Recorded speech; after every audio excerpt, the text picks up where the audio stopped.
من خالق كل مكان مكين وأفضل الصلاة وأكمل السلام على سيد المرسلين وعلى آله الطيبين الطاهرين وأصحابه الأكرمين أما بعد فأعوذ بالله من الشيطان الرجيم بسم الله الرحمن الرحيم ربي هب لي حكما وألحقني بالصالحين واجعل لي لسان صدق في الآخرين واجعل لي لسان صدق في الآخرين واجعلني من ورثة جنة النعيم واغفر لي أبي إنه كان من الضالين ولا تخزني يوم يبعثون يوم لا ينفع مال ولا بنون إلا من أتى الله بقلب سليم وأزلفت الجنة للمتقين وبرزت الجحيم للغاوين وقيل لهم أين ما كنتم تعبدون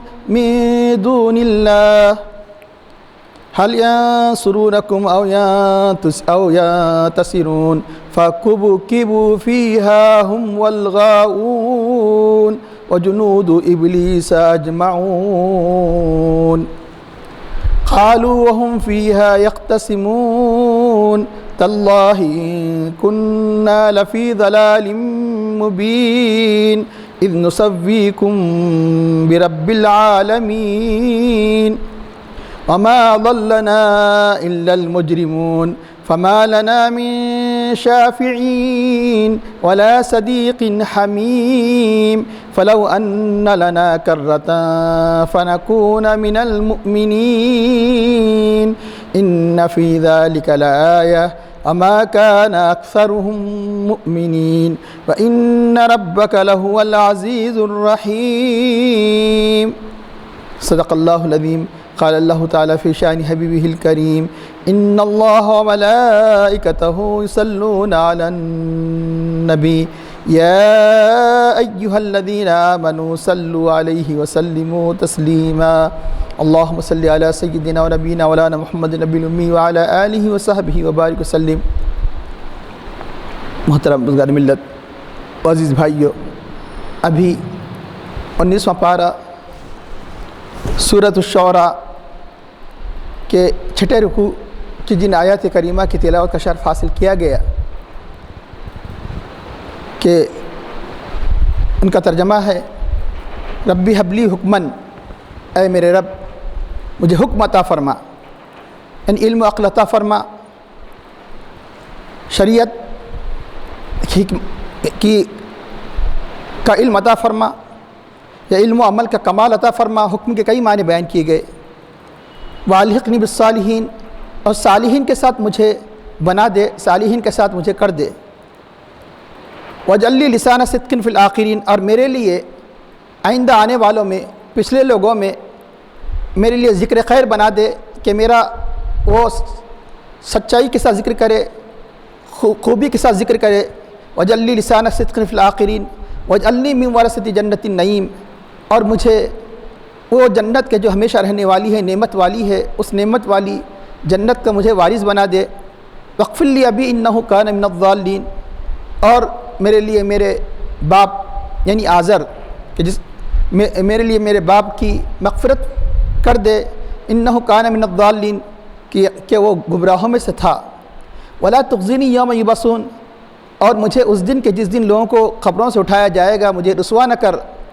یوم لا ينفع مال ولا بنون، کہ جس دن انسان کو نہ کوئی مال کام آئے گا نہ اولاد کام آئے گی، الا مگر من اتی اللہ بقلب سلیم، جو اللہ کے پاس قلب سلیم لے کر آئے. قلب سلیم یعنی جو کفر و شرک و گناہوں سے پاک و صاف قلب لے کر آئے، وہ اس صورت میں اسے یہ ساری چیزیں کام آئے گی. وَأُزْلِفَتِ الْجَنَّةُ لِلْمُتَّقِينَ، اور جنت متقین کے لیے قریب کر دی جائے گی. وَبُرِّزَتِ الْجَحِيمُ لِلْغَاوِينَ، اور گمراہوں کے لیے دوزخ کو ظاہر کر دیا جائے گا. وَقِيلَ لَهُمْ، اور ان سے کہا جائے گا، یعنی کافروں سے گمراہوں سے کہا جائے گا، أَيْنَمَا كُنْتُمْ تَعْبُدُونَ، کہ جن کی تم پرستش کیا کرتے تھے وہ کہاں ہیں. من دون اللہ، اللہ کے سوا. هَلْ يَنْصُرُونَكُمْ أَوْ يَنْتَصِرُونَ، کیا وہ تمہاری مدد کر سکتے ہیں یا خود اپنے آپ کو بچا سکتے ہیں یا خود اپنی مدد کر سکتے ہیں. کہ فَكُبْكِبُوا فِيهَا هُمُ الْغَاوُونَ، اس میں وہ سب اور گمراہ یعنی سب کے سب انہیں جہنم میں ڈال دیا جائے گا، جنود ابلیس اجمعون، ابلیس کے سارے لشکر کو اس میں اوندھا ڈال دیا جائے گا۔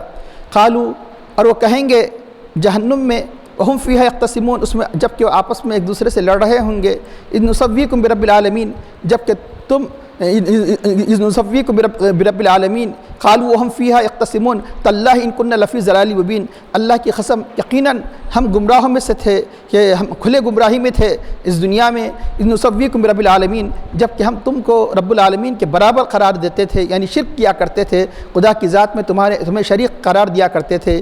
وما اضلنا الا المجرمون، ہمیں گمراہ نہیں کیا ہے مگر مجرموں نے۔ فما لنا من شافعین، آج ہمارے لیے کوئی شفاعت کرنے والے نہیں ہیں، ولا صدیق حمیم، نہ کوئی جگری دوست نہیں ہے، گرم دوست نہیں ہے، کہ فلو ان لنا کرۃ فنکون من المؤمنین، کہ کاش ہمیں دوبارہ دنیا میں لوٹا دیا جاتا کہ ہم مومن ہو جاتے۔ ان فی ذلک لآیہ، بے شک اس میں نشانی ہے، عبرت ہے، نصیحت ہے ان آیات میں، کہ وما کان اکثر مؤمنین، ان میں کہ اکثر لوگ ایمان لانے والے نہیں ہیں۔ وان ربک لہو العزیز الرحیم، بے شک آپ کا رب وہی غالب اور رحم والا ہے۔ محترم حاضرین، چھٹے رکوع کا یہ نصف حصہ ہے، کہ نصف حصے کی تفسیر گزشتہ بیان کی جا چکی ہے۔ جیسا کہ حضرت موسیٰ علیہ السلام کے قصے کے بعد حضرت ابراہیم علیہ السلام کے قصے کی ابتدا ہو چکی تھی، کہ حضرت ابراہیم علیہ السلام نے رب العالمین کے حوالے سے آپ نے جن دعاؤں کی ابتدا کی تھی، اس دعا سے پہلے اللہ تعالیٰ کے انعامات کا ذکر فرمایا۔ رب العالمین کون ہے؟ الذی خلقنی فہو یہدین، تقریباً اللہ کے 9 صفات بیان فرما کر اب یہاں دعا فرما رہے ہیں۔ یہ ہمیں حضرت ابراہیم علیہ السلام دعا کا ادب سکھا رہے ہیں، اللہ کی بارگاہ میں ڈائریکٹ دعا نہ کی جائے، بلکہ اس کی پہلے حمد و ثنا بیان کی جائے۔ بلکہ قرآن کریم کی سب سے پہلی سورہ ہمیں تعلیم دیتی ہے کہ مقصود اللہ تعالیٰ کی بارگاہ میں ہمیں صراط مستقیم کی طلب ہے، صراط مستقیم کو مانگنا ہے، لیکن صراط مستقیم پر چلنے کی طلب سے پہلے، اس دعا سے پہلے اللہ نے ہمیں دعا کے آداب سکھائے۔ پہلے ہم نے اللہ کی حمد کو بیان کیا، الحمدللہ رب العالمین الرحمن الرحیم مالک یوم الدین، اللہ کی صفات کو بیان کرنے کے بعد ہم جب کہیں جا کر ہمیں حکم دیا گیا کہ اب اللہ کی بارگاہ میں یہ مانگو کہ ہمیں صراط مستقیم پر قائم و دائم رکھ، ہمیں چلا، تو اسی طرح یہاں پر بھی حضرت ابراہیم علیہ السلام نے رب کے بارگاہ میں مانگنے کے آداب ہمیں سکھائے، کہ دیکھو کہ اللہ تعالیٰ کی یہ رب العالمین یہ صفات کا جو مالک ہے، اے اللہ ہم تیری بارگاہ میں یہ دعا کرتے ہیں کہ ربی حبلی، اے میرے رب میرے لیے حکم عطا فرما۔ حکم کے معنی نبوت کے ہیں، حکم کے معنی علم عقل کے ہیں، حکم کے معنی بتایا گیا کہ شریعت کے تعلیم شریعت کے ہیں، کہ جس کے ذریعے سے یعنی گویا بندوں میں اللہ تعالیٰ کے احکام کو نافذ کرے۔ حکم سے مناسبت یہ ہے کہ یعنی اللہ کا حکم کب نافذ ہوگا؟ جب کہ اسے علم حاصل ہوگا۔ شریعت کا مجھے کمال، شریعت کے علم کا کمال عطا فرما تاکہ اس حکم کو سارے بندوں میں جاری کر دوں، اس اعتبار سے بھی اسے حکم کہا جاتا ہے۔ تو والحقنی بالصالحین، اور مجھے نیکوکاروں میں سے بنا دے۔ گویا یعنی ربی حبلی حکمن کا پہلا جملہ بتایا جا رہا ہے کہ علم کا کمال عطا فرما، وہ علم کی طرف اشارہ ہے۔ الحقنی بالصالحین، یہ یعنی عمل کا کمال بتایا جا رہا ہے۔ انسان کی خوبیاں دونوں کے درمیان دائر دونوں کے درمیان گھومتی ہے، ایک تو یہ کہ اس میں علمی کمال ہو، دوسرا یہ کہ عملی کمال ہو۔ صرف علمی کمال ہی کمال ہے، عملی کمال نہیں ہے تو انسان ناقص ہے۔ عملی کمال اس وقت تک حاصل نہیں ہو سکتا جب تک کہ علمی کمال نہ ہو، یہ دونوں لازمی ملزوم ہیں۔ اس لیے ربی حبلی حکمن کے ذریعے سے علمی کمال کو بتایا گیا، وہ والحقنی بالصالحین سے یہ عملی کمال کو بتایا گیا۔ جب انسان عمل کی منزل پر یعنی وہ اخلاص کے ساتھ گامزن ہوتا ہے تو آخرکار اس کا نتیجہ کیا ہوتا ہے؟ اللہ تعالیٰ اس کا حشر نیکوکاروں کے ساتھ جنت میں کرتا ہے۔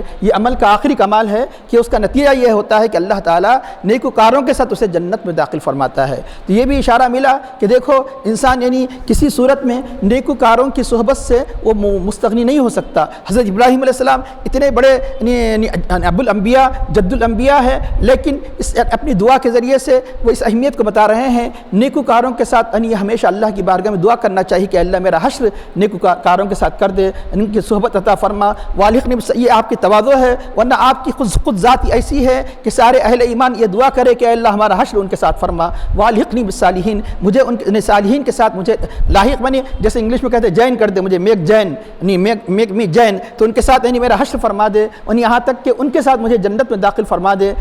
تو پتہ چلا کہ انسان یہ نہیں کہہ سکتا ہے کہ مجھے اولیاء کی ضرورت نہیں ہے، بس قرآن و حدیث کافی ہے، یعنی جو یہ کہتا ہے گویا یہ سمجھتا، وہ گویا اعلان کر رہا ہے کہ مجھے قرآن کی بھی ضرورت نہیں ہے، حدیث کی ضرورت نہیں ہے۔ قرآن کی تو سب سے پہلے تعلیم تو یہی ہے کہ اللہ کی بارگاہ میں دعا کرے، ہمیں سیدھی راہ چلا، ان کی راہ چلا، صراط الذین انعمت علیہم، جن پر تو نے انعام کیا ہے۔ تو اللہ تعالیٰ جب یعنی انعام یافتہ بندوں کے راستے پر چلاتا ہے اور سیدھے راستے پر اللہ تعالیٰ اسے گامزن فرماتا ہے، استقامت عطا فرماتا ہے، اس کی کتنی بڑی جزا ہے۔ تو اللہ تعالیٰ فرماتا ہے اس کی جزا 5 پارے میں ارشاد فرماتا ہے، وَمَن یُطِعِ اللَّهَ وَالرَّسُولَ، جو اللہ اس کے رسول کی اطاعت کرتا ہے، فَأُولَٰئِکَ مَعَ الَّذِينَ، وہ ان کے ساتھ ہوگا، یہ اللہ تعالیٰ بدلہ عطا فرما، ان کے ساتھ ہوگا۔ یہ کتنا بڑا یہ جو معمولی بات سمجھی جا رہی ہے کہ نیکوکاروں کی صحبت کو اختیار کرنا، تو اللہ تعالیٰ ان کا یہ بدلہ، جبکہ ان سے محبت کیا کرتے تھے، یہ ان کے ساتھ یہاں ہوں گے تو وہاں ساتھ ہوں گے، جو یہاں ساتھ نہیں ہوگا، جو یہاں نہیں مطلب ہے کہ ان سے بیزاری کا اظہار کرے گا تو اس کا حشر وہاں نہیں ہوگا۔ تو اب اللہ تعالیٰ ان کا بدلہ یہ فرما رہا ہے، اللہ اس کے رسول کی سچی اطاعت کرنے والوں کا بدلہ یہ ہے، فَأُولَٰئِکَ، وہ لوگ مَعَ الَّذِينَ، ان کے ساتھ ہوں گے،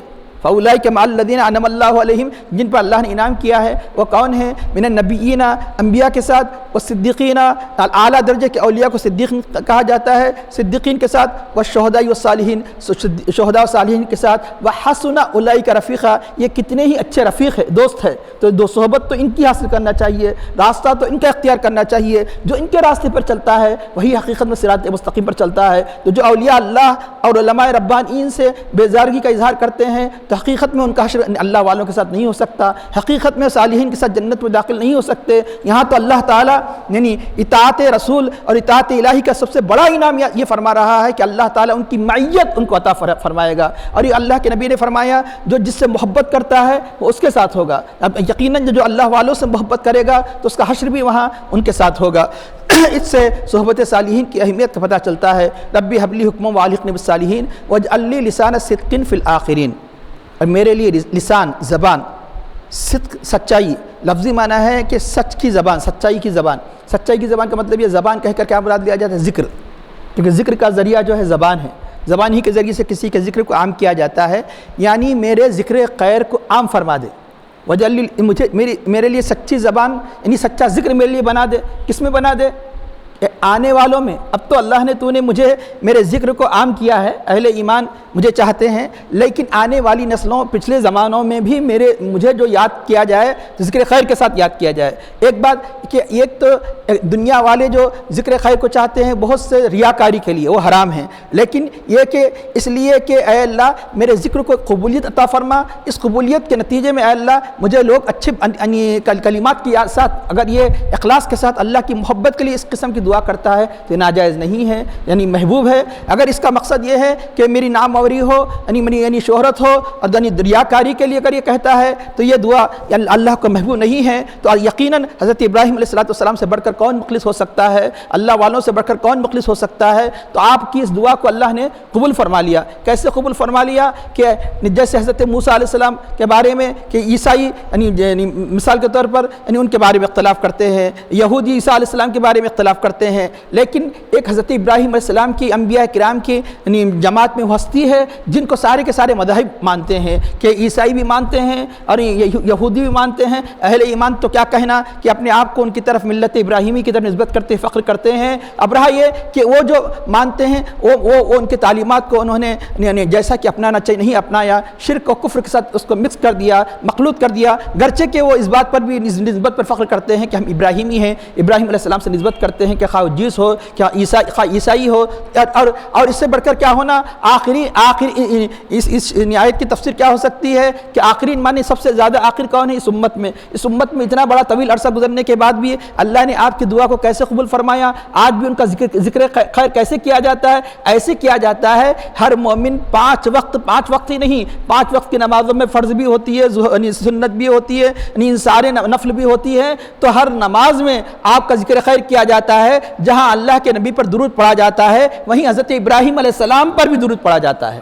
وجعلنی لسان صدق فی الآخرین، کہ آنے والے یعنی پچھلے زمانے میں بھی لوگوں میں بھی میرے ذکر کو عام کر دے، میرے ذکر خیر کو عام کر دے۔ اب رہا یہ کیا راز ہے کہ حضرت ابراہیم علیہ السلام ذکر تو ایسا بھی عام ہو سکتا تھا کہ آپ کا ذکر یعنی مطلب کہ کلام اللہ میں آ جائے، آپ کا ذکر احادیث میں آ جائے، اہل ایمان پڑھتے کہ اور انبیاء کا ذکر ہم کیا ذکر خیر نہیں کرتے؟ یقیناً کرتے ہیں۔ موسیٰ علیہ السلام کو بھی ذکر خیر کرتے ہیں، عیسیٰ علیہ السلام کو ذکر خیر کرتے ہیں، لیکن خصوصیت سے اس انداز سے یہ دعا کی قبولیت اللہ کے حبیب نے کیوں حکم دیا کہ نماز میں آپ کی ذات پر درود کے ساتھ ساتھ ابراہیم علیہ السلام پر درود پڑھے؟ اس کے بہت سے اللہ کے حبیب بہتر جانتے ہیں اس کی حقیقت کو، لیکن بظاہر ایک حقیقت ہمیں یہ بھی سمجھ میں آتی ہے، وہ یہ کہ قرآن کریم کی آیت ہے ہل جزاء الاحسان الا الاحسان، نہیں ہے احسان کا بدلہ نیکی کا بدلہ مگر نیکی، نیکی کا بدلہ نیکی ہوا کرتی ہے۔ تو حضرت ابراہیم علیہ السلام نے اس نبی کی آمد کے لیے دعائیں فرمائی۔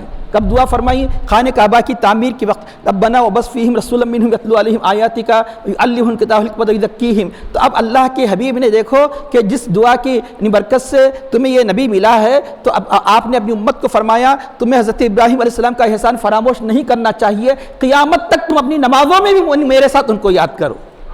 تو اب حضرت عیسیٰ علیہ السلام حضرت عیسیٰ علیہ السلام کے اس امت کے ساتھ احسان کیا ہے؟ اس امت پر احسان ہے کہ اس امت کو اس نبی کی آمد سے پہلے ہی اعلان فرما دیا میں ایک رسول کی آمد کی بشارت دے رہا ہوں کہ جو میرے بعد آئے گا جن کا نام احمد ہے۔ تو یہاں حضرت عیسیٰ علیہ السلام نے آنے والی نسلوں کو کس کے انتظار کی طرف مائل کر دیا؟ اس نبی خاتم النبیین کے انتظار میں۔ تو حضرت عیسیٰ علیہ السلام کا اعلان تھا، یہ خوشخبری تھی، تو چنانچہ سرور کائنات صلی اللہ علیہ وسلم نے امت کو ان کے انتظار کی طرف ملتفت کیا کہ قیامت کی آخری نشانیوں سے یہ ہے کہ عیسیٰ علیہ السلام آئیں گے۔ عیسیٰ علیہ ان کے جیسا کہ حضرت مہدی علیہ السلام کا ظہور ہوگا، عیسیٰ علیہ السلام آسمان سے تشریف لے آئیں گے۔ تو چنانچہ اس طرح اللہ تعالیٰ نے ان کے ذکر خیر کو، حضرت ابراہیم علیہ السلام کے ذکر خیر کو یہ آخری امت محمدیہ میں بھی عام فرما دیا۔ وَاجْعَلْنِي لِسَانَ صِدْقٍ فِي الْآخِرِينَ وَاجْعَلْنِي مِنْ وَرَثَةِ جَنَّةِ النَّعِيمِ، اور جنت النعیم، نعیم نعمت والی جنت، ہمیشہ رہنے والی جنت کا مجھے وارث کر دے۔ اب وارث جو کہا جاتا ہے عام طور پر ورثہ کے معنی یہ ہے کہ بغیر کسی محنت کے یعنی کوئی چیز مل جائے اس کو ورثہ کہتے ہیں۔ باپ کا یعنی وارث ہونا، باپ کا ترکہ ملنا کا مطلب یہ ہے کہ جس میں کوئی محنت نہیں تھی، کسب نہیں تھی۔ جہاں ورثے کا لفظ آتا ہے وہاں پر بغیر محنت کے کوئی چیز ملتی ہے تو اسے وارث کہا جاتا ہے، جیسے بیٹا باپ کا وارث ہو جاتا ہے، اس کی جائیداد کا وارث ہو جاتا ہے۔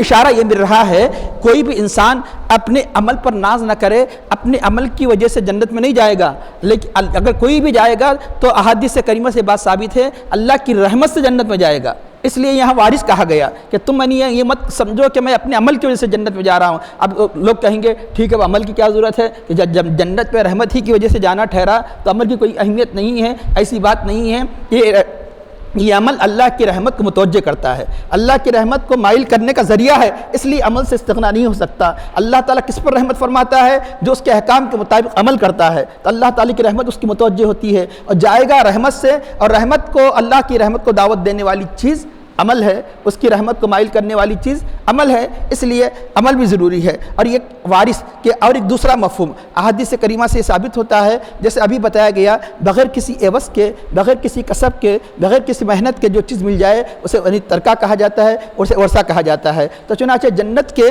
وارث ہونے کا ایک دوسرا معنی یہ بھی بیان کیا گیا، اللہ نے جنت کو جتنے جنتی جانا ہے اتنی مقدار میں اس کی زمین کو نہیں بنایا، اس کی جگہ کو نہیں بنایا۔ جتنے لوگ یعنی حضرت آدم علیہ السلام سے لے کر قیامت تک ہوں گے ان کے اعتبار سے جنت کی جگہ کو بنایا۔ جہنم کو اتنی ہی وسعت والی نہیں بنایا جتنے کے جہنم میں جانے والے ہیں۔ آدم علیہ السلام سے لے کر قیامت تک جتنے لوگ ہیں ان کے مطابق جہنم کو بنایا۔ اب رہا یہ کہ کافر کا بھی حصہ جنت میں تھا اور ایمان والے کا حصہ بھی جہنم میں تھا۔ اگر اللہ کی نافرمانی کرتا تو اس کا جہنم میں حصہ تھا، اللہ کی فرمانبرداری کرے تو کافر کا جنت میں حصہ تھا۔ اب جہنم میں چلے جائے گا، کافر جہنم میں چلے جائے گا اور مومن جب جنت میں جائے گا، جو کافر کا جو حصہ تھا اس مومن کے اپنے حصے کے علاوہ کافر کے وہ حصے بھی اہل ایمان کو دے دیے جائیں گے، اس اعتبار سے وارث کہا گیا۔ اور دوسرا یہ کہ عمل نہ کرنے کی صورت میں، نافرمانی کی صورت میں، کفر کی صورت میں جو جہنم میں جانے والے تھے لیکن اللہ نے انہیں ایمان کی توفیق دی، عمل کی توفیق دی، تو جہنم میں جو حصے تھے کافر اپنے حصوں کے علاوہ ان حصوں کا بھی وارث ہوگا جو اہل ایمان جنت میں جا چکے ہیں۔ اس اعتبار سے یعنی لیے اس کو یہ کہا گیا کہ وجعلنی من ورثۃ النعیم، جنت النعیم، مجھے جنت کے وارثوں سے بنا، جیسا کہ دوسرے مقام پر فرمایا کہ قد افلح المؤمنون، اللہ تعالیٰ اہل ایمان کے اوصاف کو بیان فرما کر الذین یرثون الفردوس، جو جنت الفردوس کے وارث ہوں گے، تو ایک دوسرا مفہوم وارث کا یہ بیان کیا گیا واغفر لی ابی انہ کان من الضالین، میرے لیے میرے باپ کی مغفرت کر دے کہ وہ گمراہوں میں سے تھا۔ اور یہ بات طے ہے کہ کافر کے لیے، مشرک کے لیے مغفرت نہیں مانگی جا سکتی، جیسا کہ اللہ تعالیٰ قرآن کریم میں فرمایا ما کان للنبی والذین آمنوا ان یستغفروا للمشرکین ولو کانوا اولی قربى من بعد ما تبین لهم انہم اصحاب الجحیم، 11 پارے کی آیت ہے۔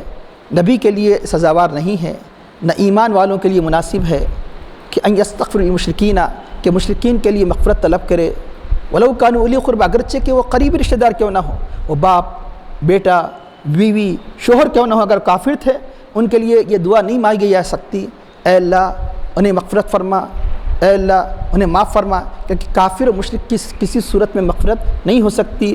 گنہگاروں کی مغفرت ہو سکتی ہے، یعنی انہیں جنت میں ڈالا جا سکتا ہے، یعنی جہنم سے اللہ تعالیٰ عذاب سے اسے محفوظ، یعنی اللہ تعالیٰ ان کے حق میں دعا قبول فرما کر جہنم سے محفوظ کر کے جنت میں ڈال سکتا ہے، لیکن کسی کافر کو کسی کی دعا پر جنت میں ڈالا نہیں جائے گا۔ کافر کے حق میں بالکل دعا قبول نہیں ہوتی، اس لیے منع کر دیا گیا کہ انبیاء اور اہل ایمان کو کافروں کے حق میں بالکل مغفرت کی دعا نہیں مانگنی چاہیے۔ پھر حضرت ابراہیم علیہ السلام نے کیوں مانگا؟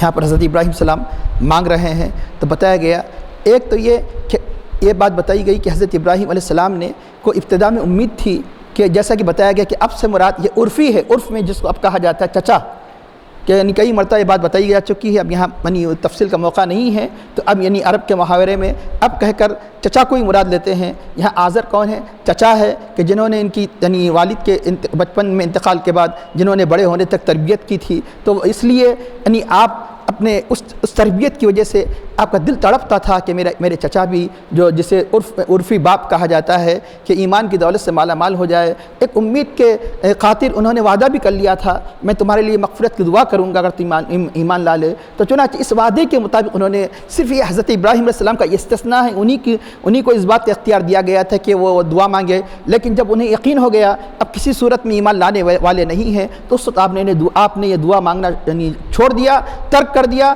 قرآن کریم کی بالکل واضح آیت ہے، ورنہ اب کسی کو اجازت نہیں ہے کہ یعنی یہ دلیل میں آیت پیش نہیں کر سکتے کہ حضرت ابراہیم علیہ السلام خود مانگے، ہمیں اجازت ہے، تو چنانچہ اللہ تعالیٰ صاف فرما رہا ہے وما کان استغفار ابراہیم الا عن موعدہ، حضرت ابراہیم علیہ السلام کو مغفرت طلب کرنا نہیں تھا مگر ایک وعدے کی بنیاد پر، یعنی کسی اور مسلمان کو اس بات کی اجازت نہیں، یہ صرف استثناء انہوں نے وعدہ کیا تھا، اس وعدے کو نبھانے کے لیے ابتدا میں دعا کی تھی، بعد میں اس دعا سے بھی آپ نے یعنی کنارہ کشی اختیار کی کہ وما کان استغفار ابراہیم الا عن موعدۃ وعدہ ایاہ، جو اپنے باپ سے کیا تھا، لیکن جب انہیں پتہ چل گیا کہ یہ ایمان لانے والے نہیں، وما کان استغفار ابراہیم الا موعدۃ وعدہ ایاہ فلما تبین لہو انہ عدو للہ، کہ جب انہیں پتہ چل گیا کہ اللہ کے دشمن ہیں تو تبرأ منہ، تو آپ نے ان سے بیدارگی کا اظہار کیا، ان کے لیے دعائی مغفرت کرنا آپ نے چھوڑ دیا۔ تو یہ ایک استثناء کی بنیاد پر ہے، یہ صرف یعنی مطلب ایک خصوصیت ہے کہ آپ نے وعدے کے مطابق انہوں نے دعا کی، لیکن اب اس کو کوئی دلیل کے طور پر کوئی شخص یعنی اگر اپنے بیٹے یا باپ کے گمراہی پر مرنے یا شرک پر مرنے کی بنیاد پر اسے اس آیت کریمہ کو دلیل بنا کر اب اسے دعا مانگنی جائز نہیں ہے۔ تو اللہ تعالیٰ فرماتا ہے کہ وغفر لی ابی انہ کان من الظالمین، آپ دعا کیا کرتے تھے اور آپ نے دعا کی ولا تخزنی یوم یبعثون، اے میرے رب مجھے یعنی رسوا نہ فرما کہ جس دن یعنی قبر سے لوگوں کو اٹھایا جائے گا۔ اب رہا یہ کہ بات یقینی بات ہے کہ انبیاء کرام سے بڑھ کر خوف خدا یعنی کہ حامل کوئی نہیں ہے، سب سے بڑھ کر خوف خدا تو اللہ والوں کو ہوا کرتا ہے، اللہ والوں میں جو سب سے زیادہ مقرب ہے انبیاء کرام ہیں، تو ہمیشہ انسان کو دعا مانگنی چاہیے اے اللہ مجھے قیامت کی یعنی رسوائی سے بچا۔ حضور نبی کریم صلی اللہ علیہ وسلم نے مستقل طور پر ہمیں دعا کی تعلیم فرمائی، انسان یہ دعا مانگے اللہم احسن عاقبتنا فی الامور کلھا واجرنا من خزي الدنیا وعذاب الآخرہ، اے اللہ مجھے دنیا کی رسوائی سے بچا اور آخرت کی رسوائی سے بچا۔ آخرت کی رسوائی تو اور تباہ کن ہے، دنیا کی رسوائی تو ختم ہو جاتی ہے، آخرت کی کی رسوائی ختم ہونے والی نہیں،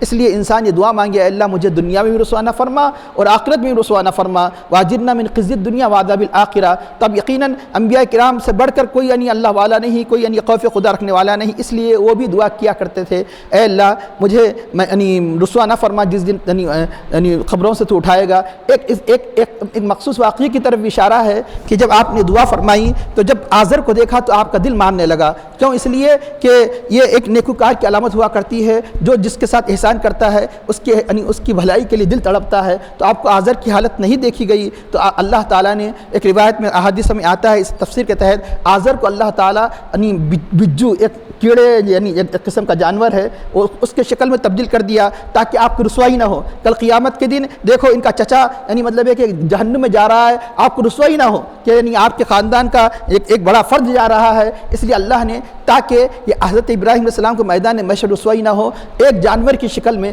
تبدیل کر کے اسے جہنم میں اللہ تعالیٰ داخل کر دے گا، تاکہ کسی قسم کی آپ کو پشیمانی لوگوں کے سامنے نہ ہو۔ اللہ تعالیٰ اس حد درجے انبیاء کرام کی یعنی عظمتوں کا یعنی لحاظ کرتا ہے۔ ایک روایت میں بھی آتا ہے کیوں اور ایک یہ بھی بات بتائی گئی، کیونکہ اب یقیناً یعنی چچا، تایا یا والد وغیرہ میں عام طور پر یعنی شبیہ پائی جاتی ہے اپنے بھتیجوں کی، تو چنانچہ یہ بتایا گیا کہ اس کی صورت بھی قریب ابراہیم علیہ السلام کی صورت تھی۔ اللہ تعالیٰ نہیں چاہتا تھا اس صورت کے ساتھ اسے جہنم میں داخل کرے، اس لیے اسے ایک بجو کی صورت میں جہنم میں پیش کر دیا جائے گا تاکہ آپ کو پشیمانی نہ ہو، اس طرح ڈالا جائے گا۔ جیسے کہ بعض یعنی مطلب علماء ربانی نے ذکر کیا کہ کل قیامت کے دن یعنی اصحاب کہف کا کتا بھی جنت میں ڈالا جائے گا۔ کیسے ڈالا جائے گا؟ ایک شخص تھا حضرت موسیٰ علیہ السلام کے مقابلے میں جس کا نام تھا بلعام بن باور۔ بلعام بن باور صاحب کرامت تھا، لیکن یعنی دولت کی ہوس نے، دنیا کی ہوس نے اسے یعنی بنی اسرائیل نے یعنی اور حضرت ابراہیم علیہ السلام کے دشمنوں نے اس کے خلاف یہ کیا کہ تم نے موسیٰ علیہ السلام کے خلاف موسیٰ علیہ السلام کے خلاف دعا کرو، تو چنانچہ دنیا کی حرص میں اس نے موسیٰ علیہ السلام کے ساتھ مقابلہ کیا۔ اللہ نے ساری کرامتوں کو چھین لیا۔ قرآن کریم میں 9ویں پارے میں جس کی تفصیل بیان کی تو اللہ نے اس کی ساری کرامتوں کو چھین لیا، اللہ نے اسے مردود بنا دیا۔ تو اللہ تعالیٰ اس کو قیامت کے دن یعنی وہ اصحاب کہف کے کتے کی صورت میں جہنم میں داخل کرے گا، اور اصحاب کہف کے کتے کو بلعام بن باور کی شکل میں جنت میں داخل کرے گا۔ واللہ عالم بالصواب۔ تو یہ یعنی بتایا گیا کہ یوم لا، اس دن رسوا مت فرما کہ یوم لا ينفع مال، جس دن کوئی مال کام نہیں آئے گا، ولا بنون، اولاد کام نہیں آئے گی۔ لوگ یعنی مطلب یہ کہ اسی مال کی وجہ سے، اسی اولاد کی محبت میں اپنی آخرت کو خراب کر رہے ہیں۔ یاد رکھو یہ مال اور اولاد کے ذریعے سے اگر تم اللہ تعالیٰ کی یعنی غضب کو دعوت مت دو، ہاں اگر وہ مال سب سے بہترین ہے، وہ اولاد سب سے بہترین ہے جو تمہیں اللہ کی بارگاہ کے قریب کر دے، مال کے ذریعے سے اللہ کے فضل کو اختیار کرو، اولاد تمہارے لیے اللہ تعالیٰ کی محبت کا ذریعہ بن جاتی ہے، اس وقت یہ دنیا نہیں رہتی، یہ بھی کام آنے والی ہے۔ اس کا ایک استثناء بھی ہے، اللہ مگر یہ مال اور دولت کام آئیں گے کن کے؟ جو یہاں سے گناہوں کے ڈھیر لے کر جاتا ہے، جو یعنی اس کے لیے کام نہیں آئیں گے، جو اپنے دل کو یعنی معصیت میں ڈوبا ہوا لے جائے، کام نہیں آئیں گے۔ لیکن اس مال کو اللہ کے قرب کا ذریعہ بنا لیا، اولاد کو اللہ کے قرب کا ذریعہ بنا لیا، تو اپنے قلب سلیم کو لے کر اللہ کی بارگاہ میں جائے تو اللہ استثناء فرماتا ہے کہ جب اس صورت میں یہ مال بھی کام آ سکتا ہے، اللہ مگر من ات اللہ، کہ جو آئے اللہ کے پاس، کیا یعنی عطا کے ساتھ جب لفظ بھی یعنی پریپوزیشن آ جاتا ہے، لائے، جو اللہ کے پاس لائے، کس چیز کو لے کر آئے، کس چیز کے ساتھ حاضر ہو جائے، بقلب سلیم، سلیم قلب کے ساتھ۔ سلیم کا مطلب یہ ہے اللہ نے ہمیں جو دیا تھا یعنی بالکل روشن دل دیا تھا، لیکن ہم نے گناہوں کی وجہ سے اسے معصیت سے کالا کر دیا، تو اب اللہ تعالیٰ فرماتا ہے کہ جو اس کو یعنی استغفار کے ذریعے سے، جو نیکیوں کے ذریعے سے، جو اللہ کی محبت کے ذریعے سے، جو قلب کو یعنی گناہوں کی قدورت سے اور گناہوں کے سیاہی سے جو محفوظ کرے گا، تو اللہ تعالیٰ فرماتا ہے کہ یہ جب اس وقت سے یہ مال بھی کام آئے گا، یا اولاد بھی کام آئے گی۔ چنانچہ وہ مال یعنی جو مال یقیناً اللہ کی راہ میں خرچ کیا گیا، اس کے کام آنے میں کیا شک ہے، بلکہ تو اتنا کام آئے گا، ہر نیکی پر یعنی اللہ تعالیٰ 10 گنا ثواب کا وعدہ فرماتا ہے، لیکن جو مال اللہ کی راہ میں خرچ کیا جاتا ہے 700 گنا سے بڑھ کر یقیناً یہ ایسا مال کام آئے گا۔ دنیا کے لیے جو مال ہوگا وہ کام نہیں آئے گا۔ اور دوسرا جو بتایا گیا اولاد کام آئے گی، کب آئے گی اولاد کام جب کہ تم اولاد کو اللہ تعالیٰ کی یعنی قرب کا ذریعہ بنا لو، اولاد کی تربیت کرو گے، اولاد کی جب یعنی مطلب یہ کہ شریعت کے مطابق انہیں چلائیں گے تو ہوگا کیا، ایسی اولاد تمہارے لیے دعا کرے گی، تمہارے لیے دعا کرے گی تو کتنا کام آئے گی، تو دنیا سے چلے جائے گی بھی تو یہ اولاد کام آئے گی۔ جیسا کہ بخاری مسلم کی روایت ہے، انسان مر جاتا ہے تو لیکن اس کے عمل کا ختم کر دیے جاتے ہیں، اس کے اعمال کا سلسلہ ختم ہو جاتا ہے، لیکن 3 عمل ایسے ہیں کہ یعنی اس کا عمل جاری رہتا ہے، انسان کے مرنے کے بعد بھی اس کا اکاؤنٹ ختم، ساری کی ساری اکاؤنٹ بند، اعمال صالحہ کے سارے اکاؤنٹ بند۔ جو نماز پڑھتا تھا زندگی ہی میں نماز کام آنے والی ہے، مرنے کے بعد تو کوئی نماز کا ثواب نہیں لکھا جائے گا۔ جو روزہ رکھتا تھا، جو زکوٰۃ دیا کرتا تھا، جو حج کیا کرتا تھا، انتقال کے بعد سارے کے سارے اعمال یعنی کلوز کر دیے جائیں گے، لیکن 3 عمل ایسے ہیں جو جاری رہیں گے۔ اس صدقہ جاریہ، کوئی ایسا کام کیا تھا مرنے کے بعد بھی لوگ اس سے فائدہ اٹھا رہے ہیں، لوگوں کو بولی کی ضرورت، پانی کی ضرورت تھی، کوئی کنواں کھود دیا، کسی مسجد کی سخت ضرورت تھی، کسی مقام پر مسجد بنا دیا، اور دوسری ایسی چیزیں کہ مرنے کے بعد بھی لوگ اس نیکی سے فائدہ اٹھا رہے ہیں۔ مدرسے کی تعمیر کر دی، کئی طلباء کو اس نے راہ خدا میں خرچ کیا کہ تاکہ طلب علم دین کو حاصل کرے، وہ آگے چل کر اور سارے عالم میں انہوں نے اسلام کو عام کیا۔ تو یہ سارے کے سارے اعمال جو باقی رہیں گے کہ صدقہ جاریہ، یہ کہ او علم ینفع بہ، کیا ایسا علم کہ جس کے ینتفع بہ، جس سے فائدہ اٹھایا جائے۔ ابھی جیسا کہ کہا گیا صدقہ جاریہ یعنی علم سے ہٹ کر بھی کئی چیزوں کی ہوا کرتی ہے، جیسے کسی کو غریب کو رفاہی طور پر کوئی یعنی چیزیں فراہم کر دینا، غریب کے یعنی مطلب ہے کہ کوئی مستقل طور پر اس کے آمدنی کے ذرائع بنا دینا، جیسے بولی، کنواں وغیرہ، یہ ساری چیزیں یہ جس کا تعلق علم سے نہیں ہے۔ اور ایک یعنی ایسی چیز جس کا تعلق صرف علم سے ہے، جیسے طالبان علوم دنیا کی مدد، مدرسے وغیرہ کی تعمیر، یا کوئی ایسی کتابیں لکھ دیا جو اس دنیا سے جانے کے بعد بھی لوگ اس کتابوں سے فائدہ اٹھا رہے ہیں، اور علم ینتفع بہ، یہ دوسرا عمل ہے جو مرنے کے بعد بھی جاری رہے گا۔ اور تیسرا عمل ولد صالح، ایسا نیک لڑکا جو اس کے لیے دعا کرے، یدعو لہ، تو ایسی اولاد کام میں آئے گی۔ وہ مر گیا، اب اس کا کوئی یعنی عمل جاری نہیں ہے، لیکن یہ جو دعا کر رہا ہے اللہ تعالیٰ نام اعمال میں اس کے والد کا لکھتے چلے جا رہا ہے۔ اس کے نام اعمال میں گویا ہم اپنے اولاد کو کی دینی تربیت کر کے ان کی زندگی تو بن ہی رہی ہے، ان کی زندگی ہی نہیں بلکہ اپنی زندگی کو بھی بنا رہے ہیں۔ کیوں؟ اس لیے کہ یہ مسلسل اکاؤنٹ معمولی بات ہے، اس لیے کہ مسلسل اللہ تعالیٰ اس کے نام عمل لکھتا چلا جاتا ہے۔ کل قیامت کے دن ایک بندے کو پیش کیا جائے گا، وہ حیران ہو جائے گا، میں نے اتنی نیکیاں نہیں کی تھی، یہ کہاں سے آ گئی؟ تو بندہ کہے گا کہ تجھے یعنی لوگوں نے جو تیرے لیے استغفار کیا تھا، تیرے لیے مغفرت طلب کی تھی، وہ ہم نے تیرے نام اعمال میں اس کو شامل کر دیا۔ اب یقیناً ایک غیر تو کبھی کبھار کرے گا، اور سب سے زیادہ اگر کوئی پابندی سے کرے گا تو ایک بیٹا ہی کر سکتا ہے، اس لیے ورنہ اس کا مطلب یہ نہیں کہ بیٹے کے علاوہ کوئی مغفرت کرے تو اس کے نام اعمال میں لکھا جائے گا، نہیں، بلکہ ہر کوئی جو کسی مسلمان کے حق میں مغفرت کرتا ہے اس کے نام اعمال لکھا جاتا ہے۔ لیکن بیٹے کی خصوصیت اس لیے بتائی گئی کہ ایک بیٹا ہی ایک ایسا فرد ہے جو باپ کے لیے دائمی طور پر استغفار کیا کرتا ہے، یہ کبھی کبھار کیا کرتا ہے۔ دنیا کے لوگ کبھی کبھار یاد آ جائے تو استغفار کیا کرتے ہیں، اس لیے ایک اخلاقی ایک بیٹے کا فریضہ ہے کہ اپنے دعاؤں میں مستقل طور پر باپ کی مغفرت کو شامل کر لے، تاکہ اتنا عظیم اللہ تعالیٰ جو اس کے لیے وعدہ فرمایا ہے کہ یعنی اتنی عظیم سعادت اسے حاصل ہو سکے کہ ہمیشہ اس کے نام اعمال میں مغفرت کا ثواب لکھا جائے۔ تو اس لیے بتایا ایسی اولاد کام میں آنے والی ہے، الا من اتى الله بقلب سلیم وازلفت الجنۃ للمتقین، متقین کے لیے کل قیامت کے دن کے جس دن اٹھائے جائیں گے یعنی روز محشر میں، یعنی قیامت میدان محشر میں ان کے لیے متقین کے لیے جنت کو قریب کر دیا جائے گا۔ وبرزت الجحیم للغاوین، گمراہوں کے لیے، کافروں کے لیے دوزخ کو ظاہر کر دیا جائے گا۔ کیا مطلب یہ ہے کہ جنت میں داخل ہونے سے پہلے ہی یعنی اہل جنت کو ان کے اطمینان کے لیے، ان کے شوق کو بڑھانے کے لیے اللہ تعالیٰ جنت کو ان کے سامنے ظاہر کر دیں گے، قریب کر دیں گے، یعنی ابھی داخل ہونے سے پہلے۔ اور جہنم میں بھی نہیں گئے یعنی کافر، لیکن جہنم میں جانے سے پہلے ہی جہنم کی خطرناک شعلوں کو ان کو بتایا جائے گا تاکہ ان کی ہیبت اور بڑھے، ان کی پریشانی میں اور اضافہ ہو۔ یہ داخل ہونے سے پہلے کی بات ہو رہی ہے کہ ازلفت الجنۃ للمتقین وبرزت الجحیم للغاوین وقیل لهم اینما کنتم تعبدون۔ اب ان کو سرزنش کرتے ہوئے، ملامت کرتے ہوئے کافروں سے کہا جائے گا، ان سے کہا جائے گا اینما کنتم تعبدون، کہاں ہیں جن کی تم پرستش کیا کرتے تھے، من دون اللہ کے سوا، کہ هل ینصرونکم، کیا تمہاری مدد کر سکتے ہیں، او ینتصرون، ارے تمہاری مدد تو کیا خود وہ اپنی مدد کر سکتے ہیں، نہ جس طرح وہ تمہیں نہیں بچا سکتے خود اپنے آپ کو بھی نہیں بچا سکتے۔ کہ فَكُبْكِبُوا فِيهَا هُمُ الْغَاوُونَ، سب کے سب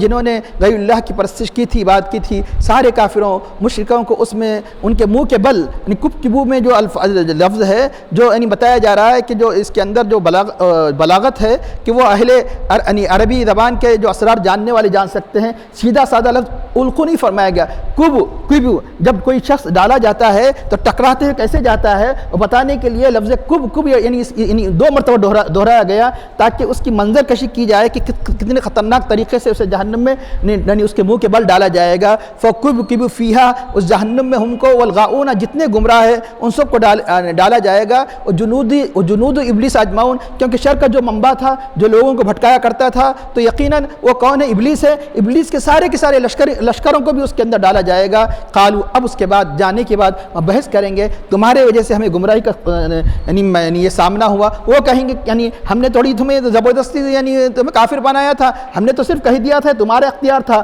تم خود گمراہ ہو گئے، یہ آپس میں لڑیں گے لیکن آج لڑنا کوئی کام نہیں آئے گا، یعنی میدان محشر میں بھی لڑیں گے اور جہنم میں جانے کے بعد بھی لڑیں گے۔ تو قالوا، وہ کہیں گے وہم فیہا یختصمون، آپس میں یعنی اس جہنم میں جھگڑتے ہوئے، تاللہ، خدا کی قسم، ان کننا لفی ضلال مبین، کہ یقیناً ہم کھلی گمراہی میں تھے، اذ نسویکم برب العالمین، یعنی جو عابد معبود کو کہیں گے، جو معبودان باطل کو کہیں گے جن کی پرستش کیا کرتے تھے، ہم تمہیں رب العالمین کے برابر قرار دیتے تھے دنیا میں۔ اذ نسویکم برب، نسوی سوی میں نے برابر قرار دینا، اسی سے اردو میں مساوی لفظ استعمال کیا جاتا ہے کہ اب یہاں ایک اشارہ ہے، شرک کے مفہوم میں ذہن رکھیے، برابری کا مفہوم پایا جاتا ہے۔ شرک کس کو کہتے ہیں؟ رب کے برابر قرار دے۔ اذ نسویکم برب العالمین، یہ کافر کیا کہیں گے؟ ہم تمہیں رب العالمین کے برابر قرار دیتے تھے۔ آج اللہ تعالیٰ کسی اپنے نیک بندے کو جو اس کی صفت ہے بطور عطا کے کسی بندے کے لیے وہ صفت اللہ تعالیٰ عطا فرماتا ہے تو اہل ایمان محبت سے اس نبی کے ساتھ اس صفت کا ذکر کرتے ہیں۔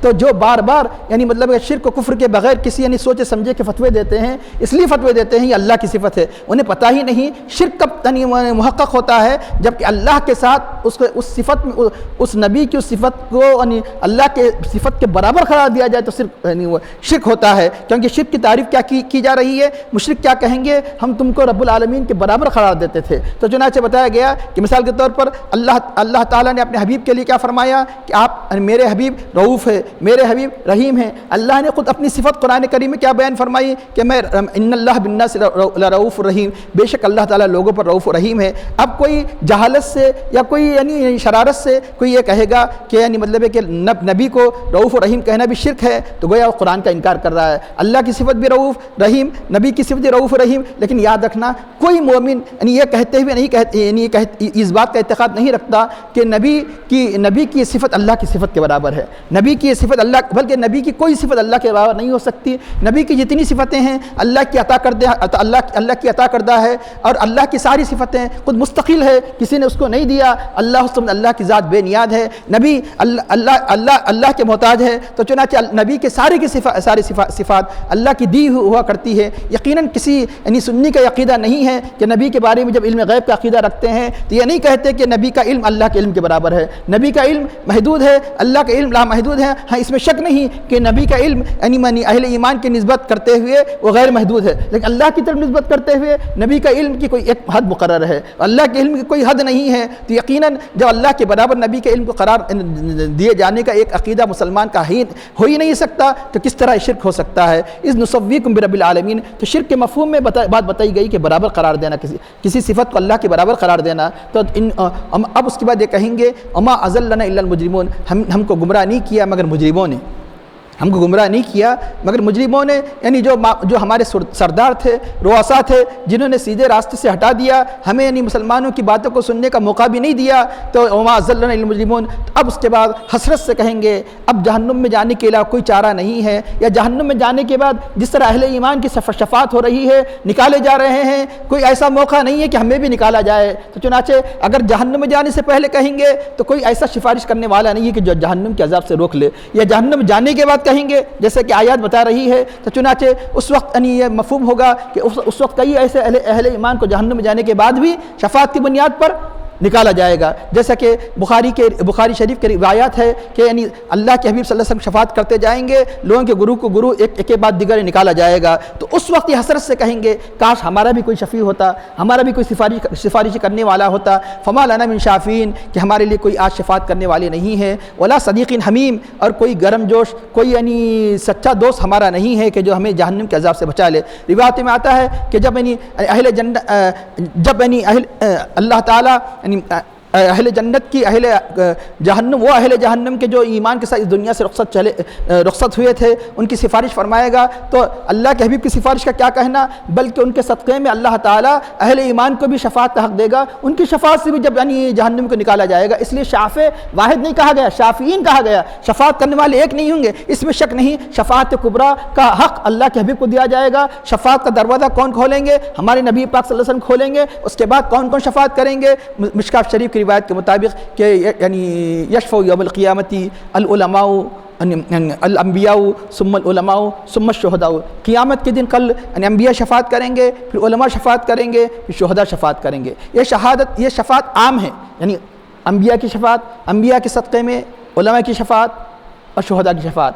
اور بہت سے ایسے ہوں گے کہ جن کی شفاعت عمومی مسلمانوں کے لیے نہیں ہوگی، خصوصی مسلمانوں کے لیے ہوگی۔ جیسے بچہ مر جائے اپنے ماں باپ کے حق میں شفاعت کرے گا، اس لیے دعا کیا کرتے ہیں؟ بچے کی وہ دعا مقرر نہیں ہے نماز جنازہ کی جو بڑے کی دعا ہے، اے اللہ ہمیں اللہم اجعلہ شافعا مشفعا، اس بچے کو ہمیں شفاعت کرنے والا بنا، اور ایسا بنا کہ اس کی شفاعت کو قبول کیا جائے۔ صرف ماں باپ کے لیے تو خصوصی شفاعت کرے گا، بلکہ نماز جنازہ میں شریک ہونے والے کے لیے بھی وہ شفاعت کرے گا۔ جبھی تو ہماری دعا کام آئے گی، اے اللہ اس بچے کو ہمارا شافع بنا دے، یہ تو اپنے ماں باپ کی شفاعت کرے گا، ہماری بھی اسے شفاعت کرنے والا بنا دے۔ تو اب اس لیے یہ خصوصی شفاعت ہے۔ جیسے حافظ قرآن، یعنی مطلب یہ کہ اپنے خاندان کے لوگوں کی شفاعت کرے گا، عام لوگوں کی شفاعت نہیں کرے گا۔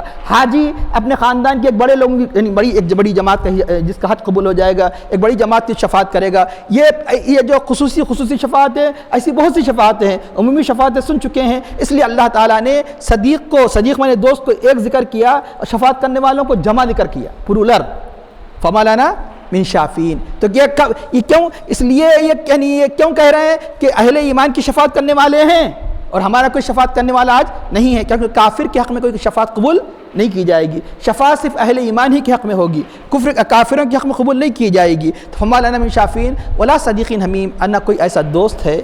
حمیم کے معنی جیسے گرم جوش، بلکہ لفظ ہم یہم کے معنی گرمی کے ہیں، اور حمایت سے بھی ہے۔ حمایت کا مطلب یہ ہے کہ وہ دوست کے یعنی جو تکلیف میں ہو تو اس کی حمایت کرے، اس کی مدد کرے۔ تو اب یہاں دوست صدیق صدق سے ہے، یہ صدیق صدق سے، حقیقی دوست وہ ہوتا ہے کہ واقعی آپ سے ایسی محبت ہو۔ صدیق حمیم کون ہوتا ہے؟ گرم جوش دوست کون ہوتا ہے؟ آپ کی تکلیف پر بھی اس کا دل تڑپے، وہ صدیق حمیم ہے۔ ایسا تو دوست بہت ہے، اس لیے اللہ تعالیٰ واحد لا رہا ہے، ایسا دوست بہت کم ہوا کرتا ہے۔ آپ کا غم اسے بھی غمناک کر دے، آپ کا غم اسے بھی غمناک کر دے، آپ کی تکلیف بھی اسے تکلیف دہ کر دے۔ ایسے دوست دنیا میں بہت کم ہوا کرتے ہیں۔ دعوت کے دوست تو بہت ہوا کرتے ہیں، لیکن تکلیف کے وقت کام آنے والے دوست بہت کم ہوا کرتے ہیں۔ اس لیے اللہ تعالیٰ نے یہاں اس کو واحد قرار دیا، اور اس لیے بھی یعنی صدیق حمیم کہا گیا۔ یہ بہت بڑے یعنی جگر کی ضرورت ہے کہ ایسا دوست ہو دنیا میں چاہنے والا دین کی راہ میں، تو جب کام آئے گا۔ کیسے؟ مثال کے طور پر شافع اور صدیق میں فرق یہ ہے کہ دوست بھی شفاعت کرے گا، سفارش کرے گا۔ فرق یہ ہے کہ جو شفاعت کرنے والا ہے اس سے شفاعت کی درخواست کی جاتی ہے، اس لیے ساری کی ساری قومیں کس سے درخواست کرے گی؟ انبیاء سے شفاعت کریں گے۔ آخر میں سارے انبیاء سے ہوتے کہاں جائیں گے؟ ہمارے نبی پاک صلی اللہ علیہ وسلم۔ اور یہ دوست ایسا ہوگا کہ جس سے شفاعت کی درخواست نہ بھی کی جائے تو تڑپ کر شفاعت کرے گا۔ لیکن کون سی دوست کام آئے گی؟ فرق یہ ہے، کون سی دوستی کام آئے گی؟ جو اللہ کے لیے تھی۔ تو بولیں گے آپ اپنے طرف سے کہہ رہے ہیں، نہیں، قرآن کہہ رہا ہے الاخلاء یومئذ بعضهم لبعض عدو، سارے کے سارے دوست دشمن ہو جائیں گے کل قیامت کے دن۔ جن کے لیے آج آپ مر رہے ہیں، لیکن کس لیے؟ دنیا کے لیے، سب دشمن ہو جائیں گے الا المتقین، لیکن جو متقی ہے، تقوی کی بنیاد پر جس سے دوستی ہوگی، یہ دوستی کام آنے والی، اللہ کو مستثنی قرار دے رہا ہے۔ الاخلاء یومئذ بعضهم لبعض عدو الا المتقین، تقوی کی بنیاد پر، پرہیزگاری کی بنیاد پر جو دوستی ہوں گی، یہ دوستی کل قیامت کے دن کام آئے گی۔ کتنا کام آئے گی؟ میں بتاؤں، اس آیت کریمہ کے تحت کئی مفسرین نے اس روایت کو نقل کیا ہے کہ دنیا میں دو دوست تھے، ان کی دوستی تو اللہ ہی کے لیے تھی، لیکن ایک دوست ایسا تھا کہ جس نے زندگی اپنی گناہ میں گزاری۔ گرچہ کہ دوستی آپس میں تو تھی محبت اللہ کے لیے، لیکن ایک دوست نے گناہوں کے راستے پر ایسے آگے بڑھ گیا، اب اس کے بعد وہ گناہ کرتے کرتے اب نیکیوں کا کوئی اس کے پاس توشہ نہیں رہا، گناہ ہی گناہ رہ گئے، اتنے گناہ ہو گئے۔ تو آخر میں ہوگا کیا کہ ایک دوست کل قیامت کے دن کہ اللہ تعالیٰ فرمائے گا کہ تجھے جنت میں جانے کے لیے صرف ایک نیکی کی ضرورت ہے. یعنی جب تک انسان جنت میں نہیں جائے گا جب تک کہ نیکی کا پلڑا بھاری نہ ہو جائے. نیکی کا پلڑا بھاری نہ ہو جائے اور اس وقت تک وہ نہیں جائے گا. اگر ایکول بھی ہو جائے گا تو جنت میں نہیں جائے گا. دونوں ایکول ہو جائے تو آراف ایک مقام ہے، نہ جنت کا آرام ہے نہ دوزخ کا عذاب، لیکن چند دن رہیں گے، آخرکار وہ بھی کہاں جائیں گے؟ جنت میں جائیں گے. تھوڑے دن کے لیے وہ آراف میں رکھے جائیں گے، ایک زمانے کے تک آراف میں رکھے جائیں گے، لیکن جنت میں جانے کے لیے نیکیوں کا پلڑا وزنی ہونا ضروری ہے. فمن ثقلت موازینہ، جب تک اس کے نیکیوں کا پلڑا بھاری نہیں ہوگا جنت میں نہیں جائے گا. اب نیکی کے پلڑے بھاری ہونے کے لیے صرف ایک نیکی کی ضرورت ہے، ایک نیکی کی ضرورت ہے. تو وہ اور ایک دوست جس کے بارے میں جہنم کا فیصلہ ہو چکا ہوگا کہ اور اس کا صرف ایک ہی نیکی تھی، اس کا صرف ایک نیکی ہے، تو اتفاقاً ان کی ملاقات ہوگی اور کہا کہ کیا معاملہ ہے. تو یہ سب کے پاس پھرے گا. کون؟ جسے ایک نیکی کی ضرورت تھی، باپ کے پاس، ماں کے پاس. وہ ماں وہ باپ جو دنیا میں جان دیا کرتے تھے لیکن وہاں کوئی کام نہیں آئے گا، کیونکہ یہ دنیا کی محبت کی بنیاد ہے، وہاں کوئی کام نہیں آئے گا. باپ کہے گا مجھے اپنی پڑھی ہے، جا بیٹے. ماں کہے گی مجھے اپنی پڑھی ہے. قرآن کریم کی آیت ہے یوم یفر المرء من اخیہ، جس دن آدمی اپنے بھائی سے بھاگے گا، اپنی ماں سے بھاگے گا، باپ سے بھاگے گا. نہ باپ نیکی دینے کے لیے تیار، نہ ماں نیکی دینے کے لیے تیار، نہ کوئی یعنی بیوی نیکی دینے کے لیے تیار، کوئی نیکی نہیں دے گا. ایک دوسرے سے بھاگے گا کہ لکل امرئ منہم یومئذ شأن یغنیہ، ہر ایک کو اپنی اپنی پڑھی ہوگی. ایسے عالم میں کوئی اسے ایک نیکی کے جو جنت میں جا سکتا ہے ایک نیکی دینے کے لیے تیار نہیں ہوگا. تو ایک دوست جب اسے دیکھے گا جہنم میں جا رہا ہے کہ پوچھا کہ کیا بات ہے؟ کہا کہ مجھے صرف ایک نیکی کی ضرورت ہے جنت میں جاؤں. تو وہ دوست کہے گا کہ میری نیکی لے لے، میں تو جہنم میں جا ہی رہا ہوں، میری یہ نیکی لے لے، میری یہ نیکی لے لے تاکہ تو جنت میں داخل ہو جائے. تو وہ اپنی دوست کو نیکی دے گا تو اللہ تعالیٰ اسے اس پر اتنا رحم آئے گا، فرمایا کہ میں نے تیرے دوست کی بھی مغفرت کروا دی، جا اسے لے کر جنت میں داخل ہو جا. اس دوست کو بھی جنت میں داخل کر دے گا. یہ دوست کیوں؟ دین کی محبت پر اگر اللہ والوں سے محبت کی جائے تو یقیناً تقوی کی بنیاد پر محبت کی جائے ایسی دوستی کام آنے والی ہے. تو اللہ کے رحم کو دیکھیے کہ اس نے اپنی ایک نیکی کو اپنے دوست کو بخش دیا تو اللہ نے اس کی بھی مغفرت فرما دی اور دونوں کے دونوں جنت میں داخل ہو جائیں گے. فما لنا من شافین ولا صدیقین حمیم. تو اس لیے پتہ چلا کہ ایک نیکی، چھوٹی نیکی کو چھوٹی مت سمجھو، گناہ کو چھوٹا مت سمجھو. ہو سکتا ہے کہ وہی چھوٹی نیکی ہمارے لیے کل قیامت کے دن نجات کا باعث بن جائے. ہو سکتا ہے جس گناہ کو تم چھوٹا سمجھ رہے ہیں وہی گناہ ہی ہمارے لیے جہنم کے جانے کا باعث ہو جائے. تو کیوں؟ اس لیے کہ نیکی کو چھوٹا مت سمجھو، کیونکہ چلو بھر پانی کبھی مطلب یہ کہ کسی جلتے ہوئے گھر کو بچانے کے لیے کافی ہو جاتا ہے. کبھی معمولی سی چنگاری بھی کسی گھر کو جلانے کے لیے کافی ہو جاتی ہے. کبھی چھوٹا گناہ انسان کی تباہی کے لیے کافی ہو جاتا ہے. کبھی چھوٹی نیکی انسان کی جنت میں داخل ہونے کا سبب بن جاتا ہے. جیسے کہ آپ اس واقعے سے آپ کو پتہ چلا. اس کے بعد وہ حسرت سے کہیں گے فلو ان لنا کرۃ فنکون من المؤمنین، کاش کہ ہمارے لیے دوبارہ اس دنیا میں جانے کا موقع ملتا، فلو کرۃن لوٹنے کا موقع ملتا، فنکون من المؤمنین، ہم ایمان والے ہو جاتے. تو اللہ کا شکر کرنا چاہیے، اللہ نے ہمیں ایمان کی توفیق دیا. لیکن وہ حسرت جو نیکیوں کی حسرت کل قیامت کے دن نہ ہو کہ کاش ہم نیکیاں کرتے.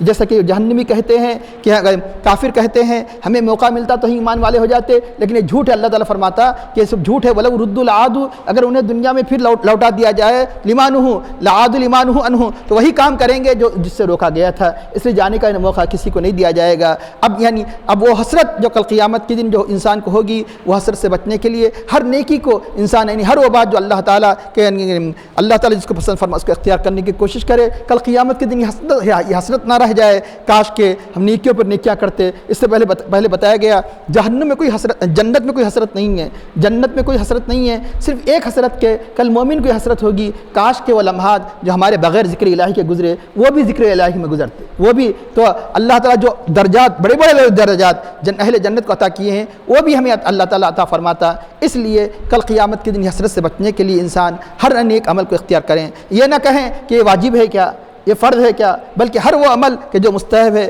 ہر وہ عمل جو اللہ اس کے رسول کی محبت کا باعث بنے اس کو اختیار کرنے کی کوشش کرے. دنیا میں تو واجب و فرض نہیں کہتے، دنیا میں کبھی کہتے ہوئے دکھائی دے گا کہ واجب و فرض ہے کہ اچھے سے اچھا کھانا ہو، واجب و فرض ہے کہ اچھے سے اچھا گھر ہو، واجب فرض ہے کہ اچھی سی گاڑی ہو، تو جب دنیا میں اچھی گاڑی واجب فرض نہیں ہے، اچھا کھانا واجب فرض نہیں ہے، اچھا پہننا واجب فرض نہیں ہے، لیکن اس کے باوجود ہم اچھے سے اچھا اختیار کرنے کی کوشش کرتے ہیں، اس میں کمی نہیں کرتے، نہ کھانے میں کمی کرتی ہے، نہ پینے میں کمی کرتے ہیں، نہ اپنے سواری میں، وہاں واجب نہیں پوچھتے، وہاں فرض نہیں پوچھتے، فرض کہاں پوچھا جاتا ہے، صرف واجب کہاں پوچھا جاتا ہے؟ دین میں، یعنی مطلب ہے کہ یہ واجب ہے کیا، یہ فرض ہے کیا؟ دنیا میں جیسے اچھے سے اچھا تلاش کیا جاتا ہے، تو یقیناً ہم چاہتے ہیں کہ وہاں کی حسرت سے بچے، تو ہر مستحب اور نفل سنت ہی کو بھی اختیار کرنا ہوگا۔ ہو سکتا ہے کہ یہی چیز ہمارے لیے کل قیامت کے دن ہمارے جہنم سے بچنے کا ذریعہ بن جائے، کہ اس کے بعد اللہ تعالیٰ فرماتا ہے کہ یہ سارے واقعات، اس لیے ہر نبی کے واقعے، ان کے امت کے واقعے کے بعد اللہ تعالیٰ ان دونوں آیات کو دہرایا، کیونکہ اس میں آیت ہے،